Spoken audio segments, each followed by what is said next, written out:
Good afternoon. Thank you for tuning in to the Lessons of Vietnam, where we try to tell the real story of the Vietnam War. I have with me here Eric Cantu, which I'm going to tell you a little bit more about him in just a moment. But I want to tell you about the show. We try to tell the story of the Vietnam War and the men and women who served in the Vietnam War, dispelling the myths and downright lies that are about the Vietnam veterans. I am your host, Bill Dixon, Vietnam veteran 67 68. We're broadcast from the world headquarters courtesy of Nissan Communications. Without them, we couldn't do this. For any comments or suggestions to be a guest, just contact me, Bill Dixon, at dixonbill80@yahoo.com. To participate during the show, you can call in at 919-518-9773, or even better, come in on Skype at Computers 2K Voice, just like it says there on the screen. Now, anything that you see today is not representing any organization. It's the opinion of our guest. Out there right now, if you know of a Vietnam veteran, or if you know of an Afghanistan veteran, or any veteran out there that's in crisis, or you need to talk to someone, call the Veterans Crisis Line, 1-800-273-8255. An important part is you press 1. Then you will get someone that's affiliated with veterans, probably a veteran themselves, to talk to. But there are tough times out there right now for veterans. A lot of emotions going on. So tune in to the Veterans Crisis Line and make sure you get the help. All you got to do is ask somebody out there waiting to help. Thank you. Okay, we're broadcasting from G.I. Joe's, I mentioned a while ago, Military Living History Museum here in Kinston, North Carolina. I got that address is wrong. That's the old address. Eric, you want to tell them what the address is here? Well, actually, it's 1165 on Highway 1155 South. Okay. So that is the correct address. Yeah. All right, I was corrected that it is correct. Okay, I get that a lot. Kinston, North Carolina. If you're down in the Kinston area, instead of stopping off at New Sports Shop, stop off at G.I. Joe's, and you'd be amazed at displays and so forth here. Have a cup of coffee with Eric or some of the other veterans around. Also today, they had a very special thing. They had a painting of the Agent Orange medal that we had a show on before. We're going to be talking a little bit more about that in just a minute, but we had a lot of veterans go through here today. Getting their Agent Orange and the families of Agent Orange veterans. I thought it was really good. But I want to tell you a little bit about Agent Orange for you out there. The makers of Agent Orange followed a formula dictated by the United States government. In other words, they did exactly what the government said to do. This is a child born without eyes, a third-generation victim of the U.S. military's use of Agent Orange during the Vietnam War.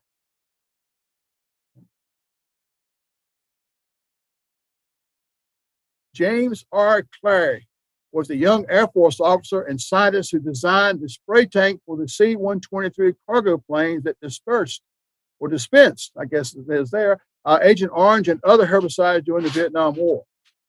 13 years after the conflict ended, with serious concerns being raised in Congress about the effects of defoliants on veterans' health, Clary dropped a startling bombshell. Military scientists had known that the herbicides shipped to Vietnam were contaminated with dioxin and had the potential for damage to human health. All that things they said they didn't know about it. I'm going to read that again. Military scientists had known that herbicides shipped to Vietnam were contaminated with dioxin and had the potential for damage to human health. However, because the materials was to be used on the enemy, none of us were overly concerned. They wrote to then the Senator Tom Daschle, a Democrat from South Dakota. We never considered a scenario in which our personnel would become contaminated with the herbicides. I could, if I got it, hard to call a guy a scientist that sprays stuff all over everywhere. I didn't figure that it would be. It just, but we didn't have that bubble around us, did we? Yeah. Agent Orange was produced primarily by the Monsanto Corporation and Dow Chemical. Both companies say the defoliant was made according to strict military specifications. The government specified the chemical composition of Agent Orange and when where and how the material was to be used in the field, including application rates, Monsanto says. But a 1990 report compiled by Edmo R. Zumwalt Jr. for the Department of Veterans Affairs that recommended compensation for alien veterans who've been exposed to Agent Orange also detailed evidence that Dow Chemical knew as early as 1964 that dioxin was a byproduct of the manufacture process and that the damages of exposure were clear. Everybody's trying to pass the buck to somebody else. That report cited an internal company memo warning that exposure resulted in general organ toxicity, in addition to psychopathological and other systematic problems. In 1965, according to another memo that became public in federal court, documents Dow warned Monsanto and other Agent Orange makers that industry had to resolve the dioxin problem before the government found out. Monsanto and other companies ignored this warning and continued to make Agent Orange with high levels of dioxin. Dow Chemical, its manufacturing process is so that its product contained much lower levels of containment. Dow officials later admitted in federal court and in congressional testimony in 1980 that they didn't inform the United States government about dioxin contamination in Agent Orange until 1969 at the earliest. Despite these revelations, the federal courts have consistently shielded Dow and Monsanto and other manufacturers from liability because they produced Agent Orange under government contract. Neither Dow Chemical nor Monsanto responded to email and telephone requests for comments on this article. Both companies have publicly absolved themselves of any responsibility in the matter. All historic wartime issues, including the use of Agent Orange, are appropriately a matter of resolution by and among the governments of the United States, Vietnam, and other allied forces. Dow Chemical says on its website. In other words, they're saying they don't owe nobody anything. Today, Clary stands by the original concept of Operation Ranch Hand. That's where it was all sprayed. As the U.S. Force defoliation program was known as a sound and benign program. But he regrets that herbicides with high levels of dioxin were used in the war. Well, you can have both. I would like to point out that their science 50 years ago did not indicate the kind of long-term effects dioxin that we're seeing today, he said in an email. I would like to believe that if we had the science there that we have today, that the government would not have used Agent Orange with high dioxin content. Clay said he thought the United States had responsibility to help the Vietnamese people deal with the legacy of Agent Orange. Apparently, he didn't mention the legacy of United States veterans. We're going to be talking, our rest of the show, we're going to be talking about Agent Orange and give you some education about it. I have in front of me again is Eric Cantu, who is the head man here at the, because his wife lets him be, but she does all the work. Here at GI Joe's, I invite you to come by and see it. Eric, you had a good turnout today. You fed people. A lot of wives and Vietnam vets came through and got their medals. There's fantastic medals you can see right there. We talked about on another show, but take a moment and tell us a little bit about GI Joe's and what you did here and what you did today and why. Well, I think that the first thing that I need to say is that many people came together to make this happen, Bill. It's not just haphazard that anything gets done, but it all starts out with maybe an idea to which people join in on. Conclusively, put together a program in which our Vietnam veterans can be honored. I told my buddy this morning, I said, I really feel more than anything that I ride on the coattails of our heroes, the 11 Bravos, the guys, the 58,000 guys on the wall. Those are my heroes. I served with them. I did a job. And because I served, I have a right to get out and tell people what they did for our freedom. But there's also a cost that came along with that freedom. And that cost came in the form of a dioxin that continues to take us out today. It's interesting. You know, we went to Vietnam, we did our job and came home and we were exposed to Agent Orange. But little do we know that our children were going to be exposed to that same dioxin that we were exposed to. It's kind of like, remember, right now they're talking about the vaccine. That's right. And they're saying follow the history. Well, they followed the history back in '64, and we have dioxin today. So I'm not certain what we're going to do with the history right now, but the government, United States government, as you saw, recognizes the problems with Vietnamese children, but not really recognize the problems we're having with the American soldiers' children and their children. 5 generations have been affected by Agent Orange out there. So don't think it's just the Vietnam veterans and we're going to die out eventually. That's a legacy we did not want to leave, but we left quite a bit. It can skip a generation and then show up. But thank you for being here with us today, Eric, and letting us be here, do the show, and have Agent Orange medals here. And you want to introduce the next guest? And Well, actually, I really do, and I feel like it's more of an honor for me to do so. Ken Gamble, I guess a fellow Tennessean, put together the idea and the conception of the Orange Heart Medal. Since the Purple Heart Medal was devised by Washington, no major medal has been awarded any other era veteran to meet the honors of the Agent Orange Medal. It's everlasting, this medal, and it will give the families of those that were intoxicated with this chemical a means of having some relevance to their life.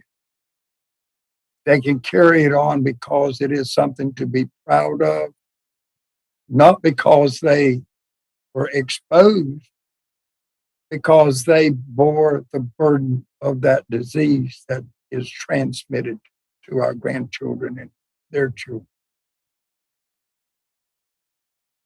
Bobby Tyner, South Carolina, became friends with Ken Gamble. They discussed it and he had issues. And he decided to bring those issues forth. And in doing so, a young lady got involved. Her husband had problems with Agent Orange disease. And she became involved. And now she is our North Carolina representative. So this is beginning to build, not only in our southern area, but it's beginning to grow throughout the country for people to be knowledgeable. Let them know what has happened. And in this day and time, as you said, with the virus, the vaccines, hate to get off on this, but let me tell you, my godfather was brought to Kinston out of the concentration camps of Poland. And he tells me today, it's happening here in this country. One freedom at a time is being taken away, just like in Poland. Now, we're mandatory, and I'll probably go to jail for this, but when they make it mandatory to wear a mask, they let all these people in the borders, can't test them. When they say they're going to take our weapons away from us because they're too dangerous to be in our hands, they give 950,000 automatic weapons to our enemies. Makes me wonder. So now I'm looking back at these shots that they're making mandatory. No, I don't believe that there's any little tracking device. But like you said, where's the history of the background on what they're using in our bodies? Just like they sprayed on us in Vietnam, it's showing up after the effect. But we are mandated now in different areas to take these vaccines. These people with Agent Orange has come up to teach us what is happening and to show us the effects in real life, in real time, what's going on. We can believe our eyes, if nothing else. And I have friends and I have children of friends who I know were damaged by this. So I'm on board with you, and I follow my friends Bobby Tyner and Robin Spence. All right. Appreciate you being here. Next slide there. As you can see there, Agent Orange is not one thing. It's a whole series of, as they call it, the rainbow, and so forth. Y'all can come on up. If you think about it, the people know and go up there to the wall and not taking anything away from the wall with the men and women on the wall, the 8 women on the wall, and so forth. But I wonder how many walls they would have to have to people from veterans who were in Vietnam who have died as a result of Agent Orange. I would believe they're going to have several different walls up there just to get those people all taken care of and so forth with the walls. You want to tell them a little bit about what y'all doing here and what y'all do? I think your program is a great program, and I got Robin hiding back there in the back. And Robin, you're North Carolina representative, and you and I talked quite a bit on the phone and so forth. Why did you get involved in this and so forth? And then we're going to go right into the program. Got involved with the Orange Heart Medal Foundation because I am the spouse of a Vietnam veteran who passed due to the effects of Agent Orange exposure in 2018. Okay. And you want to introduce this gentleman sitting beside me? Yes, this gentleman sitting next to me is my mentor, my sponsor, Bobby Tyner. He is South Carolina's representative, and he is also a board member for the Orange Heart Medal Foundation in Springfield, Tennessee. When we did the show, Bobby had a little challenges there, so you didn't get to see him or hear him on the show. So I'm gonna let him. He kind of helped get this thing going. And do you know how many people you gave out medals to today? Yes, sir. Today we passed out 31 medals to Vietnam veterans who were in attendance and 9 medals to surviving family members. Okay, super. And everybody went away really happy and satisfied. They did. It was, they really appreciated it. But hey, Bill. Yes, sir. Do not turn to your side when you're talking. I know. I'm turned the wrong way. Don't turn at all. Keep talking to the camera. 10-4. I know that, but I just did it anyway. I don't know why I did it, but I did it. Okay. All right. See, if you turn, you go the wrong way. All right. Ms. Tyner, you want to go ahead and start telling your story and why did you get this going? And first of all, where did you serve in Vietnam? I was in Saigon, DMZ, Quy Nhon, An Khê, Pleiku, Phuket, Da Nang, Cam Ranh, Cambodia. You were a little everywhere. Were you 11B? I was actually 11A, 11B. I was demolition combat engineer. At what years? 1966. Okay, you go early on, and you got all this thing started. Right? Yeah, I got them moving. Right. Now, when you came back and so forth, but how did you get involved with this fantastic program here? Well, I went for many years denying that I had Agent Orange. I had a lot of health issues, but I was blaming it on other things because I didn't have any idea that the chemicals that I was exposed to was harmful to my body. And I stayed busy, and of course I did like a lot of other Vietnam vets. We soak in as much as we can and keep on working, But finally it got to the point where I couldn't work anymore. I was falling down flights of steps and everything. I was a contractor. And when I finished up the 2 projects I was doing, I decided I'd go ahead and retire. So, well, my wife decided I would go ahead and retire. Let's put it that way. And I used to going through all the doctors and everything, trying to figure out what's going on with me. And nobody can find anything, why I was passing out, why I was tripping, falling. I told my wife, I said, why don't I go to the VA? And since I was a veteran, and so I got all my discharge papers together, and took them down there. And so they sent me to Charleston, South Carolina to be examined. Well, I figured I was just going to go for a regular routine checkup, you know. I ended up staying there all day. And the doctors came back out, look at me, said, Mr. Dunner, you're a Vietnam veteran. I said, yes, sir. He said, you're exposed to Agent Orange, right? Or dioxide chemicals. They didn't call it Agent Orange, they said chemicals. I said, no more than anybody else. Because I didn't know it was in the rice paddies. I didn't know it was in our water. There's things I didn't know because I was 18, 19 years old. I had no idea what the heck was going on. He said, you'll be getting a letter from me within 2 weeks. I said, okay.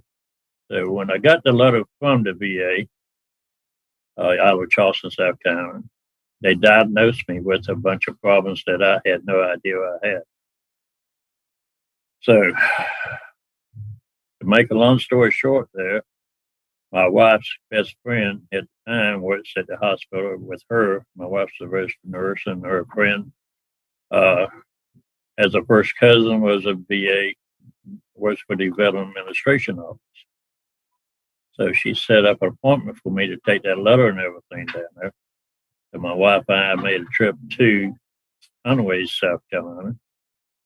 And first thing I didn't like, I was in denial. Okay. And he said, you got PTSD. And I looked at him and said, no, I don't. Well, he said, yes, you do. I said, how you know what I got when I don't even know what I got? He said, well, I'm looking in your eyes, start off with. And he said, next thing you're twitching your hand, you're sweating. And I said, that is called shell shock. Because I did not know what PTSD was. Anyway, he said, see, you got a lot of problems here, starting with diabetes, you got hypertension, you got this, kept writing off things. And he said, well, I'm going to put some claims in for you. So he put the claims in, and I signed off. Well, shortly after that, I was in my backyard, and my wife, I felt tired. And I told her, I said, honey, I'm okay. I'm okay. I'm just tired. And she went in the house and got dressed and came back to the door and said, come on, you're going with me. I said, where are we going? Shopping? That's the first thing I thought about. She wants to go shop. She said, just come on, get the car. She did not tell me she was rushing me to the hospital because my color of my skin has already turned gray. Of course, I didn't see it, but she said it did. So when I got to the hospital, I was still in denial. Wasn't nothing wrong with me. They had me stretch out on tables and had me hook up, and all kinds of stuff was going on real quick. And the nurses kept looking and said, look, you in pain? You in pain? I said, no, I'm not in no pain. I don't even know why I'm here. So the doctor came in. He said, you're here because if you weren't here, you'd be dead right now. He said, we're getting you. So I ended up with 5 bypasses, ischemic heart disease. I had no idea what ischemic heart disease or anything, but my wife knew the symptoms of what was going on with me. So I have to bless her and thank God for putting her with me. Brought us together. But anyway, as time went on, I ended up with cancer down my back. I ended up with leg cancer. I ended up with eye cancer, and I got just cancer. So I'm still fighting cancer. Then I come to find out my grandchild had a problem, which they diagnosed with as a Kabuki syndrome, which when he was born, he didn't have no wrist bone. He didn't have, there's all kinds of stuff he didn't have. He had to have a heart operation. In other words, we went ahead and planned to have his funeral right after he was born. We done had everything set up to have his funeral. But once again, God touched that child, and he's doing good. He's 9 years old, had over 35 operations already, and still got some more to go. But he's tough. He's tough. And that's what got me involved. So I got on the computer and I started looking around because I want to find out more and more about what this Agent Orange was. Somehow or another, I end up with Ken Gamble website. So I got on the website with Ken Gamble, and him and I, we got talking and everything. And he said, well, put your application in, and he said, you deserve a medal. And I said, no, I want more than a medal. I want answers for my children. I don't care about what happens to me. It's my kids and my grandkids now. So I'm fighting the VA because every time they take the doctor's report to the VA, they get denied. They have all the symptoms, pretty much all the symptoms I got, plus some. But anyway, we're still fighting the VA about that. That's it's going to be a continued fight, and it's going to be a fight that I won't let go. And Ken wanted me to get involved with him on the Agent Orange. I said, well, I don't mind helping. The veterans need to be recognized. Sure. So he put me in charge of South Carolina, just like we did with Robin here from North Carolina. And eventually, I kept giving out medals and getting people's names on the wall and whatnot. And Ken had an open for a board member. And I told Ken, I said, Ken, I don't want to be a board member. I said, I'm doing what I like to do, and that's helping veterans now. And he said, no, we're going to vote you in. I said, so they called me in and did a Zoom on me. And everybody raised their hand to Zoom, to put me on the board. And from that time on, I'm still doing what I enjoy doing. That's sending medals, putting people's name on the wall, and talking about the Agent Orange. And as more I talk about it and more I hear, it's tough. It's hard. Then I met Robin Spence on internet, was it? Actually, we met at the reveal the dedication on November 11th last year. Well, I think I mailed the medal to you. Actually. Yeah. It was on internet. And then I met her November 11th at the dedication for our first war.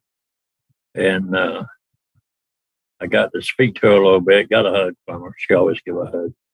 And she does a fantastic job. And so I got with Mr. Gamble.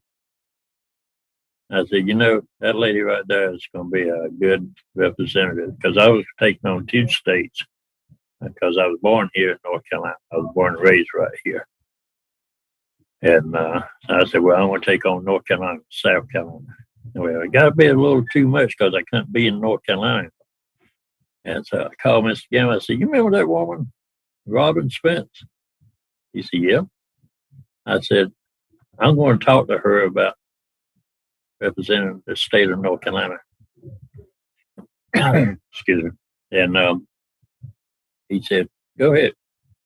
So I did. And she is self. And we've been blessed to have her ever since. And still blessed to have her. That's pretty much my story. I'm going to cut it a little short there. There's a lot more to go on, but Well, you're fighting your own demons and own problems, but you're out here recognizing and other veterans and helping them and so forth. That's pretty admirable in itself. And as veterans, we all have our own challenges, but when you put those on the side and go out and help other veterans and so forth, get the word out there. I think the biggest thing is getting the word out there. If you get enough people behind it, that we can finally get something done. The United States government is doing things for Vietnam, but they're not doing things for our children here, which if we have time, we'll talk about a little bit. But without people like you two going out and spreading the word of Agent Orange, it just kind of gets swept under the rug. And as we said before, nobody knows exactly how many people have died from Agent Orange, but it would probably take at least another 2 wars. Absolutely. We pay respect for those who killed in Vietnam. Well, we need to think about those who are dying as a result of their service in Vietnam. But I think even more important is their children. We went to Vietnam to fight a war. We did our thing. But little do we know when we went there that what we were doing would affect our children, our grandchildren, and their children, and their children. 5 generations right now. We didn't realize that, because they told us before, agent, that stuff we're spraying won't hurt you. And so a lot of people use the drums for barbecues and everything else, but wouldn't hurt you. And it's important the work that you're doing out, the 2 of you, and out there to spreading the word on Agent Orange and letting people know that it is still a problem out there. In fact, it seems to be getting worse to a certain extent with more children and so forth. So I appreciate y'all coming in and giving out the medals and talking on air again.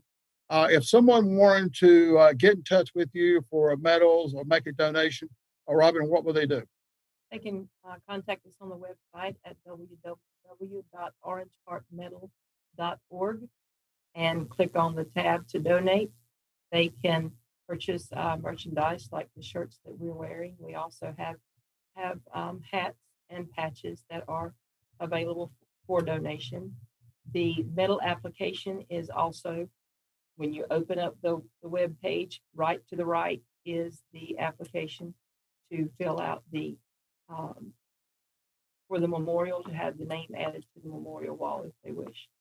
Now, if you are a family member of a Vietnam vet and you've lost that Vietnam vet, Robin, they can still get a medal. Yes, they can.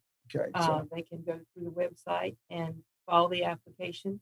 They will put the veteran's name at the top, and then in the address would put in care of, out and their name and address, and they would indicate on the application that their veteran has passed, and the medals can be sent to them through the mail. If it is someone here in North Carolina, as the representative, what I'm trying to do to make sure we get the awareness out is to put as many medals in the hands of the veterans or the family members as possible. So if they will contact me directly, my phone number is 252-560-5499. My email address is gruntwifenc@gmail.com. Y'all better remember Grunt Wife NC. NC. All right, you all better remember that one. But listen, they're out doing good things, and these medals do cost to give people and some travel and so forth. So if you're out there watching this, and think about them when it comes time, we start getting tax time and you need some tax write-off and so forth. This would be a good way to get a tax write-off and help a good group of people. Again, I thank y'all for coming in. And listen, we've got another guest coming up, Willie Laughinghouse. And my next slide, please. There you go. Okay, good. Willie Laughinghouse. Okay, well,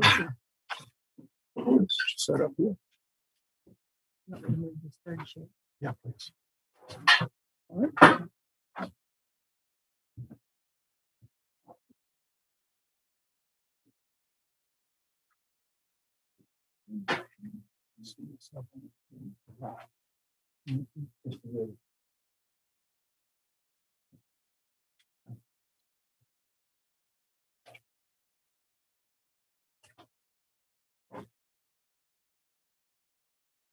Okay, let's see. We got Willie Laughinghouse here with us. Willie, what branch of service again? Army. Army. Okay, we're running Army today. All right. What year are you in country? 67, 68. 67, 68. I was 67, 68. Where were you? Coo Chi, Vietnam. Coo Chi. Okay. Y'all had all them tunnels under you. That is right. Yeah. So you were there doing TET? This several other too. All right. Me too. Right. Yeah. Well, it was interesting. It was an interesting time to be in Vietnam. I know being out in the boonies and so forth, you probably got sprayed a few times. Yes, I did. And, they were saying that we're going to spread on the enemy, but we're not going, we're probably not going to have any problem with the soldiers. I don't know how they can spread with the enemy because as close as we were and not spread on us. And, you probably filled the canteen up a few times out of the streams and so forth. So, Bathing in the stream also. all right, speak up so we can hit people. Oh, okay, bathing in outside. the stream also. So, tell us a little about how when you came back, how long was it before you started noticing physical problems? Probably just about as soon as I got home, I guess, because I was just being married and stuff, being married and just getting married, and then having a family. It's kind of, I guess everything just kind of overwhelmed me so fast. Mhm. And not knowing what I was having, just one of those things you just don't never know about. Yeah, and when you came home in '68, we didn't know anything about Agent Orange at that time, hurt you and so forth. So, how did you get it resolved? Did you go to the VA doctor or? I did the bid out and well, I was at work a lot of times. I was at work, Mhm. I was working some incident happened at work and kind of, like for example, I got in a little trouble at work. Mhm. You thought I was just I guess they thought I was just aggravated about it, the circumstance, but it's not fair. I had a problem with my agent on and other stuff going on. Yeah, I got keep speaking up because Oh, okay. we can hear you better. I'm Thank sorry you, sir. about that, but That's all right. Probably some issues now because I'm starting having problems. Yeah. disease. Well, we're not quite as young as we used to be, and That's it's amazing how they just a couple of 8 years on us to start. It's amazing the changes from one year to the next. Yeah, that's right. Getting old is not for wimps. So, It's not. How you doing now? I'm doing well. I'm going through some changes, doing some exercise and stuff, and therapy and stuff. But I'm trying to work through some issues that I have through Agent Orange and stuff. Do you keep in touch with any of the people you were with, or? Yes, sir. I have a guy that I used to be in contact with all the time, but he only take a lot of my older out of here. Yeah. But I've been in Vietnam, it's going on, and so it's kind of odd because I'm still here, but I know I lost several people that I used to be in Vietnam with. Mm-hmm. About 8 guys I used to be in Vietnam had to go on to Florida and to Florida now. Well, I understand us Vietnam veterans are dying out almost like World War II veterans, and Yes, sir. there's a lot between Agent Orange and the fluke that's out there and so forth. But there's a lot of things bother us. Do you have a family? Yes, I do. Any problems with any of them that you know of? Not right now. Well, that's a blessing. I know it doesn't happen to everybody, but it's the ones that do it is serious enough. But appreciate you coming on with us. And anything else you'd like to tell people out there about Agent Orange or your service in Vietnam? It's up to you. It's all yours. Well, it's kind of like certainly Vietnam one thing, but to get home and still survive another. Yeah. Because even though I'm surviving now, it's a lot. Just certain things that I'm still dealing with all the time. Yeah. We weren't treated the best in the world when we came home. The American Legions didn't want us. The VFWs didn't want us. You could go. People ask you to leave. You didn't want to put Vietnam on a resume, or you probably couldn't get a job.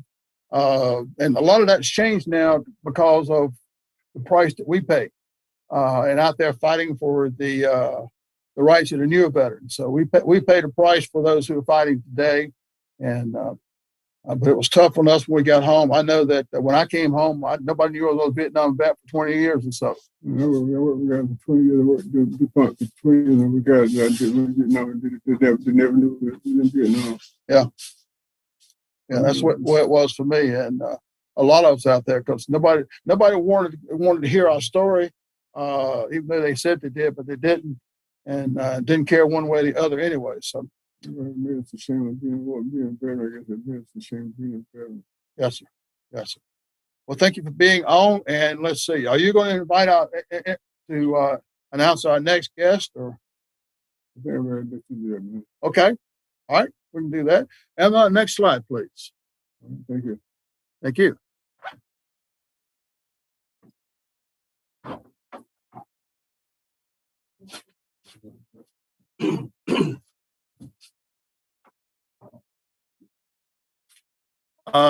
The sign here, never again will one generation of veterans abandon another. That is a reflection on us coming home, and American Legion, VFW, and other organizations didn't want us, but also another generation of people, men and women who fought for their country, who come home and get ignored and treated bad. That's the Vietnam Veterans of America's thing, to make sure that Afghanistan, and we're going through a tough time right now with the fall of Kabul, that they aren't forgotten and so forth. And we have to get the vet centers and all going. So that's what that means there. And our next guest, I met you a while ago, but I forgot your name. I'm gonna let you tell the people who you are and why you're here. My name is Jerry Avery. I am the son of a Vietnam veteran. He was a U.S. Navy Seabees. He was in country 69 7. Okay.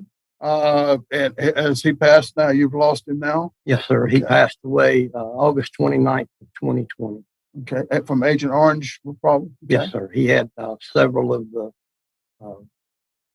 the illnesses that are recognized. The list of 17, I think it is now. Correct. Okay. All right. And now that you're from talking before, you're having some of those same problems. And I also believe you said your son was having some problems. Tell us about a little bit about your problems and your son's problems, and how you can relate back to Agent Orange. Okay. I was, my dad came home from Vietnam, and I was conceived about 4 months after he was back in the U.S. And I was born in August of 71. And when I was born, I had a number of birth defects related ultimately to Agent Orange. We didn't know that at the time, but now, many years later, we do know. I just had my 50th birthday. My son was born in 1997, and they found some of his issues that he suffered with during the very first ultrasound. And when he was born, obviously he had some of the physical as well as the internal problems associated with Agent Orange. Of the 15 recognized conditions associated with that they are seeing in the children and grandchildren, he and I have roughly 8 of those between the two of us. Between the two of us, we've had about 50 operations over the years. Folks out there, I want you to realize something, that he lost his father from Agent Orange. Now he suffers from Agent Orange. His son suffers from Agent Orange. But the United States government recognizes the Agent Orange problems in Vietnam, and taking nothing away from the Vietnamese, because I got a lot of friends over here that are Vietnamese. We're not doing anything for the children or grandchildren and so forth of our veterans here. Even the Ford Foundation has just come out with a report, and they're going to present it. I think it's going to be on TV and everything about what they're doing in Vietnam for the people of Vietnam. But the United States government privately says, yes, we know there's a problem, but we don't have the money, so you're on your own. His father went to Vietnam and fought just like he was told to do. He fought hard, did a good job, and came home. Unfortunately, he brought home a disease that he didn't know anything about, didn't deserve having. And as a result, he passed along to a son who passed along to his son, and we didn't have the information to know what was happening and so forth at the time. So the next time you want to talk to a congressman or a senator or who else to listen, tell them about the children of Vietnam veterans who are suffering out there as a result of their parents, man or woman, from the problems of Agent Orange. To me, it's a country that has forgot totally the Vietnam veterans and what's so forth. Of course, they didn't remember us when we came home, so now they're trying their best to shut out our children and so forth.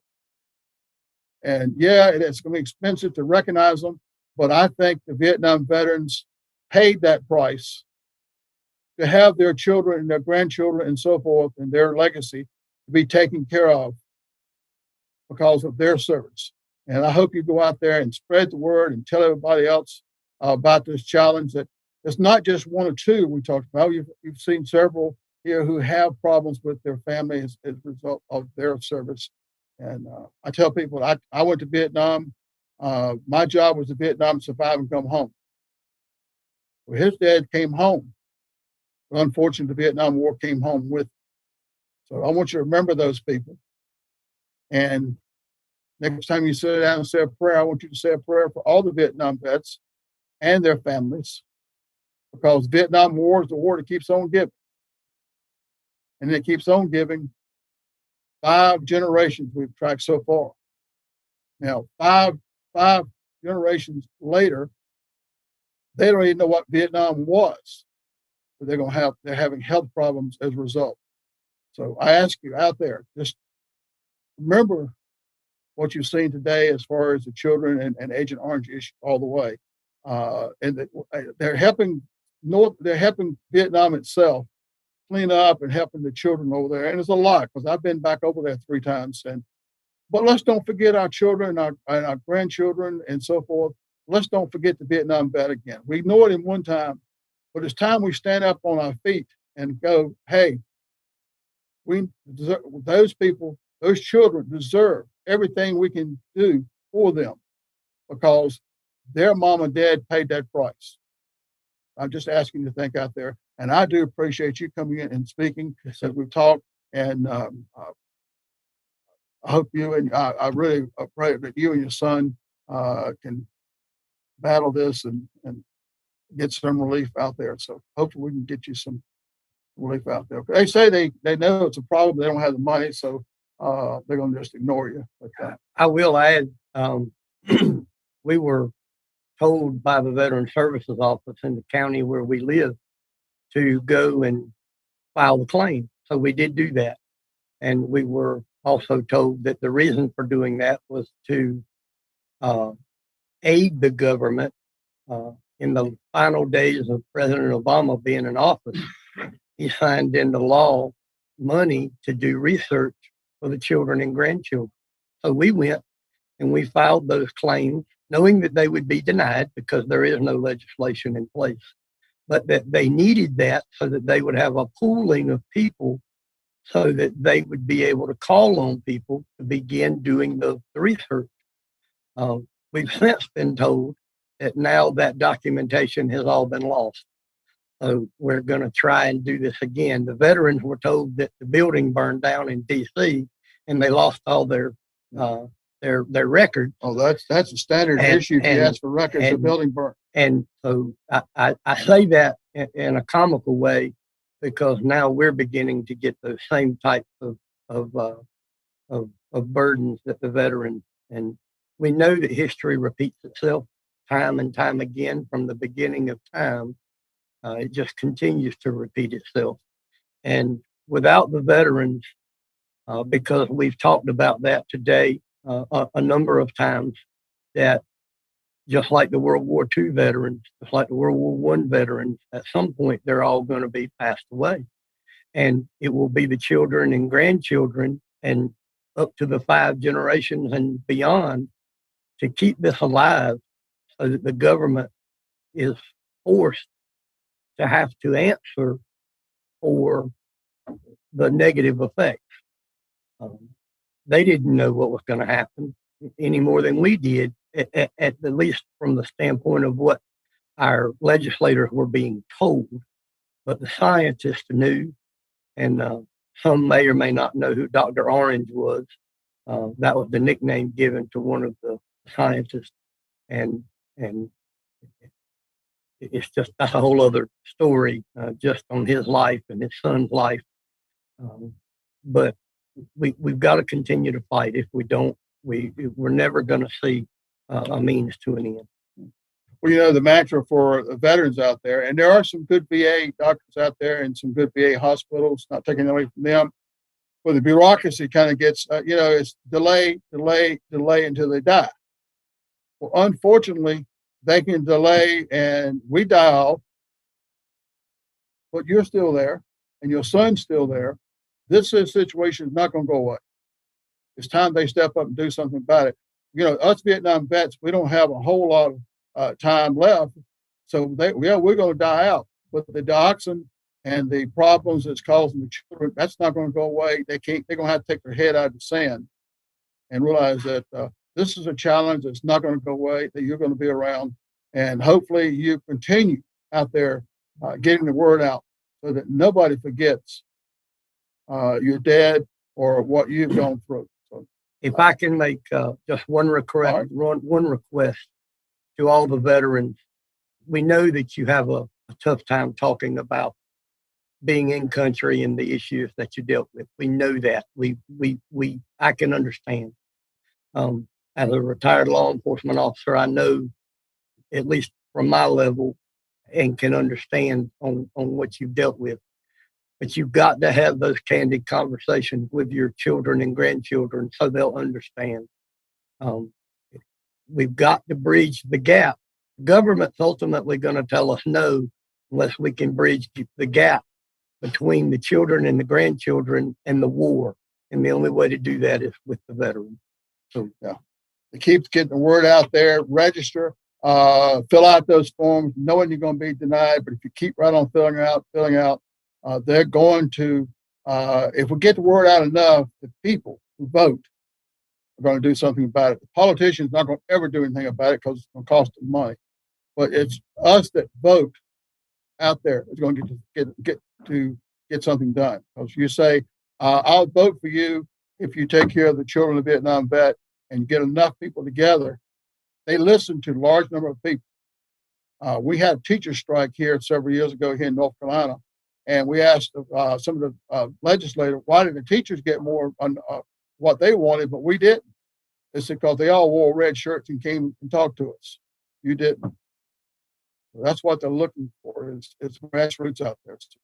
So, please get out there and get the word and so forth. Anything else you want to say before we get through? Or no, sir. Just like to thank you for having us on. Well, I appreciate all you said. It's so important out here. And we hope that everybody gets to see this. It will be on YouTube. This afternoon or tonight, you can go to Nissan Communications and watch the show. You can tell people to come and watch the show or whatever. Yes, sir. And so forth. And it'll go all over the world. And I'll put it on Facebook also. So it'll have a lot of exposures out there. So hopefully we can get your story out and get more people behind you and so forth. So I appreciate you and your mom for being here today. And I know it had to be tough, but at the same time, it was something that needed to be done, and we do greatly appreciate it again. Yes, sir. Thank you. All right. And my next slide, please.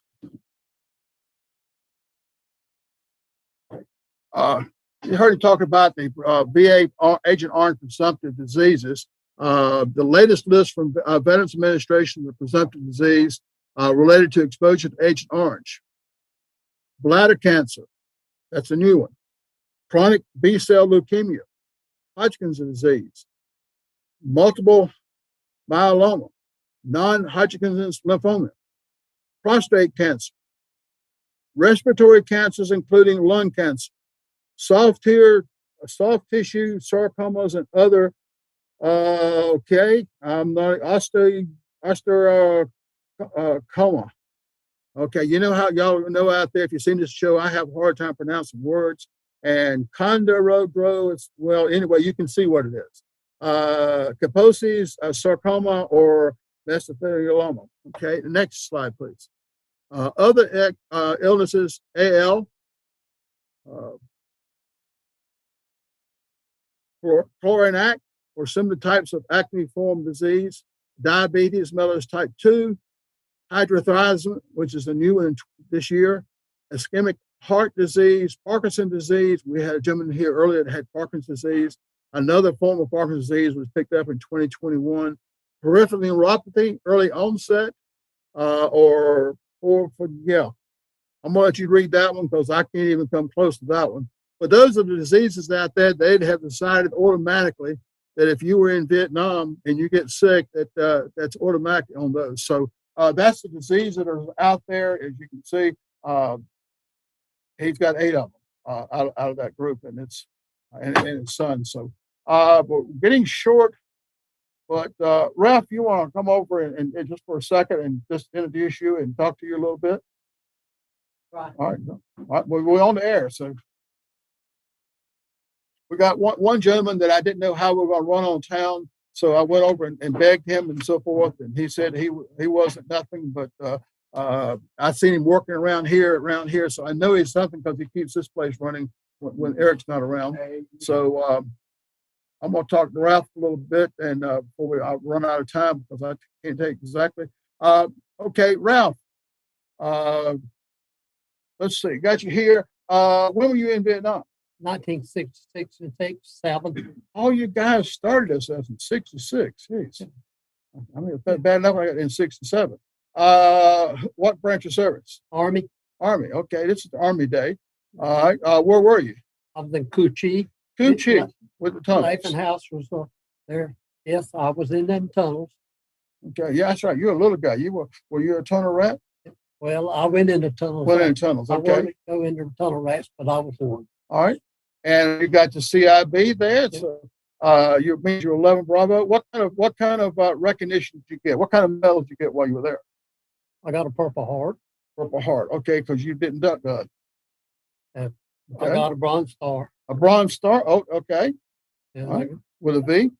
yes. Okay. Now And the a Bronze cluster. Star with a V. And cluster. Anybody can get a Bronze Star. But getting one with a V is a valor, which means you were in combat. Yep. Okay. Oh, and I got a cluster on it too. Okay. So you got another. So they gave you another Bronze Star. Yeah. You must have done something right for them. I don't know about that, but I tried to be the best I could. Yeah. Now, what was your job over there? I was infantry, a ground pounder. Mm-hmm. I like to call them 11 Bravo stoppers. 11 Bravos. Okay. And you probably drank a little bit of water out of the streams and maybe a few bomb shelters and bomb sure did. craters. And, I took many a bath in the bomb shelters yeah. and everything. And I did try not to drink the water out of them, but I took them out of the streams over there, which probably was worse than the bomb shelter. Yeah. But you had to get some water somewhere. Yep. I have a picture of me filling up my canteen and putting my two iodine tablets in there. You couldn't hardly drink the water after you put them in there. No. Well, my wife would send me grape Kool-Aid. Yeah. I kind of killed it up Mhm. until the day she sent me unsweetened Kool-Aid. I hadn't touched Kool-Aid since then. But so you were over in Cu Chi, and did y'all know about the tunnels at the time? Yes, I did. When after I got there, Mm-hmm. and we went in them and searched them, and we found a lot of stuff.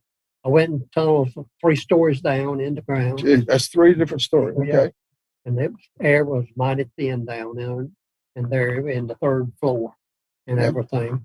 We found training camps and mess halls under the ground and everything. And they found big stashes of rice and stuff like that in there, in the tunnels and stuff.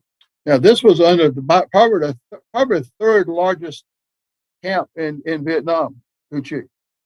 About 200 miles of tunnels right under our feet, and with three different levels there. They had everything under there.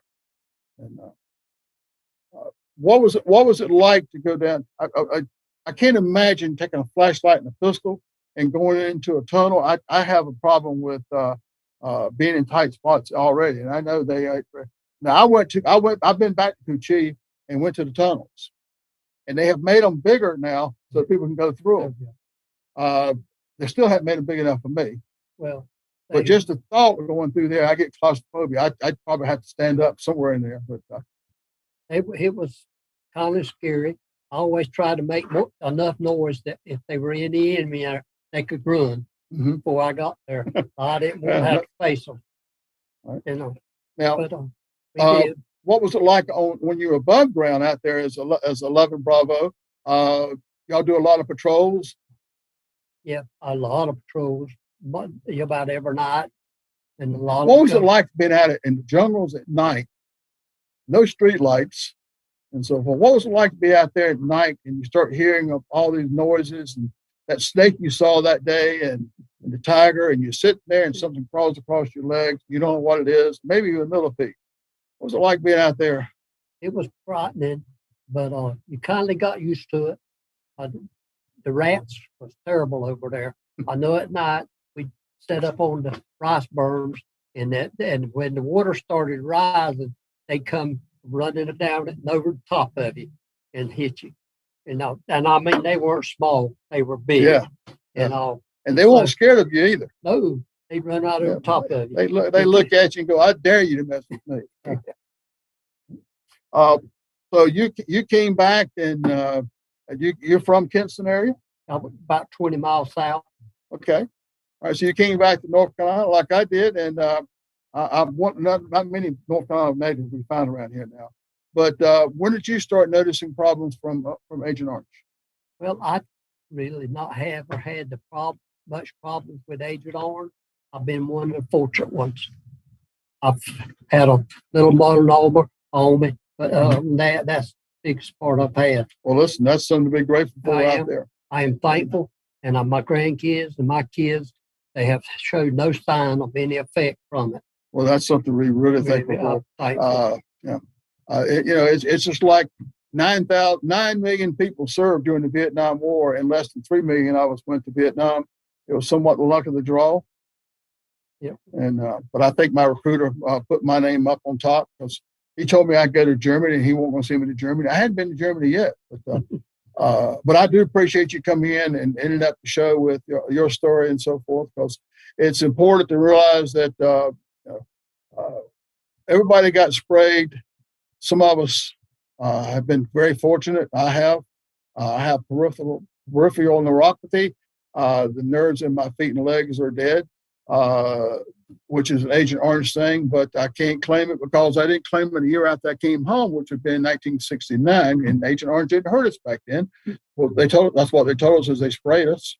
And again, I want you to remember this show and remember the children and grandchildren and so forth. We just saw a man who lost his father, Agent Orange.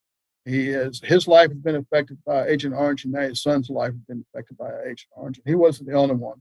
So if you're out there, remember that, and when it comes time to vote or to tell your congressman, we got to get out there and remember these men and women, because us Vietnam veterans are dying out real quick from Agent Orange and other things. So I appreciate y'all tuning in today for the show. As you can see there, the veteran paid the price. Thank you for joining in. Well, our next show will be in, this is October.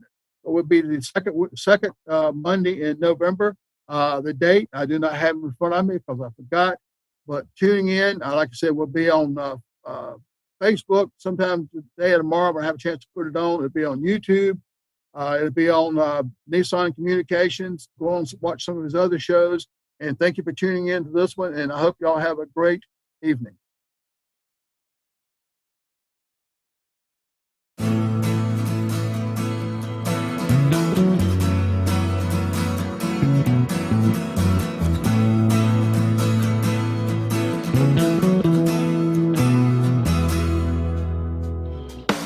You are tuned to the Nissan Communications Network. If you tuned in too late, you can always watch each program in its entirety or download an MP3 audio file of it in the archives section at nissancommunications.com. Don't forget to subscribe to our YouTube channel, follow us on Twitter, and like us on Facebook. Sponsored by StreamingGear.com, Carolina Apparel, and DeltaForce.net.